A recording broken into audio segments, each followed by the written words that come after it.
Hello friends, welcome back to my channel. आज हम unboxing करने वाले रिच एलॉन वाइट चॉकलेट वैक्स।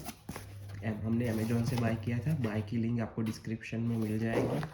कुछ इस तरह से आता है, रिच एलॉन white chocolate wax, lip soluble pro wax, 100% colophony free, net weight 800 grams. उपयोग के लिए निर्देशन इस तरह से, हाउ टू यूज़ ये हिंदी में आपको डायरेक्शन दे रहे हैं और हाउ टू यूज़ इंग्लिश में आपको डायरेक्शन मिल रहा है किस तरह से आपको इसे यूज़ करना है। इंग्रेडिएंट्स की हम बात करें तो कुछ इस तरह से इसमें इंग्रेडिएंट्स है। Glyceryl resinate, selected vegetable oil, cera alba, cocoa seed butter, titanium dioxide C177891, zinc oxide CI77947 and fragrance इसमें ऐड की गई है।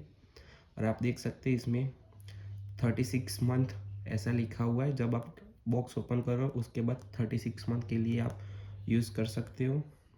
और इधर स्कैन करके आप एक्स्ट्रा इन्फॉर्मेशन भी आप गेन कर सकते हो। और हाउ टू यूज़ और डायरेक्शन और किस तरह से इंग्रेडिएंट्स सब कुछ इसमें इंग्लिश में भी लिखा हुआ है। इधर कैलकुलेशन की हुई है उन्होंने, किस तरह से इसकी कैलकुलेशन है। और आप देख सकते हैं इस तरह से प्रीमियम एक आपको कैन मिल जाता है। और इसमें इधर इस तरह से ओपन करने का है, हाउ टू ओपन, इस तरह से पूरी प्रोसेस दी गई है। इधर से आप खींच के इसे ओपन कर सकते हो।